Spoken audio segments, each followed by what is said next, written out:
আমরা উপস্থিত হয়েছি এখন ফুরপুরা দরবার শরীফের জনাব হজরত মৌলানা সাফেরি সিদ্দিকী সাহেব পীরজাদা তানার কাছে এসেছি।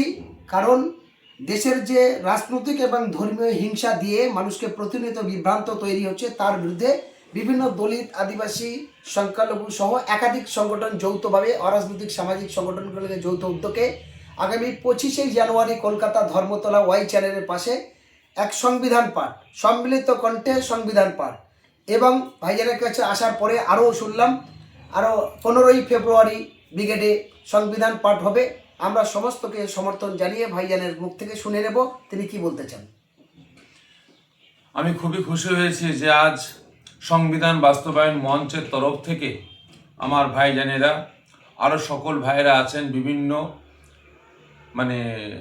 শ্রেণীর ভাইয়েরা, যেমন হিন্দু, মুসলিম, দলিত, আদিবাসী, প্রত্যেকটা ভাইয়েরা, সংখ্যালঘু সম্প্রদায়, আমরা কাঁধে কাঁধ, হাতে হাত মিলিয়ে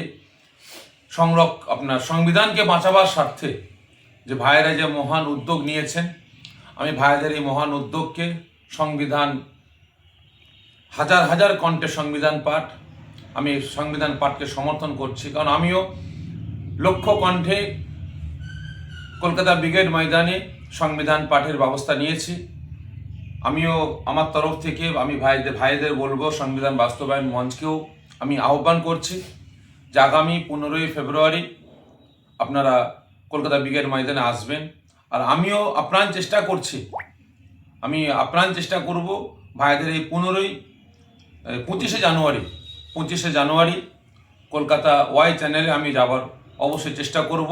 আমি আমার রাজ্যের সর্বস্তরের মানুষের কাছে, সর্বশ্রেণীর মানুষের কাছে, হিন্দু, মুসলমান, জৈন, খ্রিস্টান, প্রত্যেকটা ধর্মের মানুষের কাছে আমি অনুরোধ করব, আপনারা ওই দিন ধর্মতলা ওয়াই চ্যানেলে আসুন।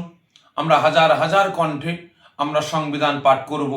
এবং তার সাথে সাথে আপনারা দেখছেন এই বিজেপি 2014 সাল থেকে যখন দিল্লির মসনাদে বসার পর থেকে একের পর এক ভারতের যে সংবিধান বাবা আম্বেদকর যিনি তৈরি করে গেছেন, সুন্দর সংবিধান করেছেন, প্রত্যেকটা ধর্মের, প্রত্যেকটা বর্ণের মানুষদের সেবার স্বার্থে এবং তাদের সুষ্ঠুভাবে এ দেশে চলাফেরার স্বার্থে আজকে সেই সংবিধানটাকে আজকে এই বিজেপি আজকে একের পর এক ধ্বংস করতে আরম্ভ করেছে।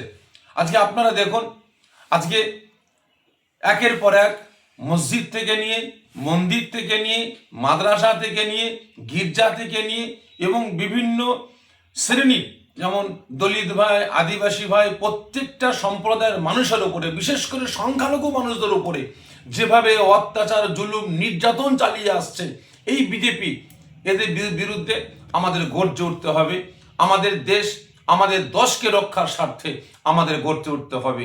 না হলে আজকে একের পর এক আমার দেশের সম্পদ আজকে বিদেশিদের হাতে চলে যাচ্ছে। আজকে আমার দেশের যে সংবিধানটাকে একের পর এক পরিবর্তন করে ধ্বংস করার চেষ্টা করছে। এর বিরুদ্ধে আমাদের সোচ্চার হয়ে দেশকে রক্ষার স্বার্থে, সংবিধানকে রক্ষার স্বার্থে যদি আমরা দেশের জনগণ, আমরা রাজ্যের জনগণ যদি আমরা এগিয়ে না আসতে পারি, যদি আমরা প্রতিবাদ না করতে পারি, যদি সোচ্চার না হতে পারি, তাহলে এই দেশদ্রোহী, এই উগ্র মৌলবাদ এরা আজ আমাদের দেশের একতা, ঐক্য, হিন্দু মুসলমানের ভ্রাতৃত্বটাকে আজকে ধ্বংস ধূলিসাৎ করে ফেলবে। আমি মনে করি এই বর্তমান দিনে, আজকের দিনে 2026-এ দাঁড়িয়ে আজকে ভারতবর্ষের বিভিন্ন রাজ্য তথা সারা পশ্চিম বাংলায় যে একটা হিন্দু মুসলমানের ঐক্য ছিল, এটাকে আজকে যেভাবে নষ্ট করেছে, আগামী আমাদের পরের প্রজন্ম এটাকে আরও তারা খারাপ চোখে দেখবে। তাদের মধ্যে, আমাদের মুসলমান সম্প্রদায়, হিন্দু সম্প্রদায়ের মধ্যে আগামী দিনে আর মিলটা থাকবে না। আসুন আমরা কাঁধে কাঁধ মিলিয়ে, হাতে হাত মিলিয়ে আমরা হাজার হাজার কণ্ঠে আমরা সংবিধান পাঠ করি, তার সাথে সাথে আমাদের সংবিধানকে রক্ষার স্বার্থে আমরা রাস্তায় নামি। ধন্যবাদ।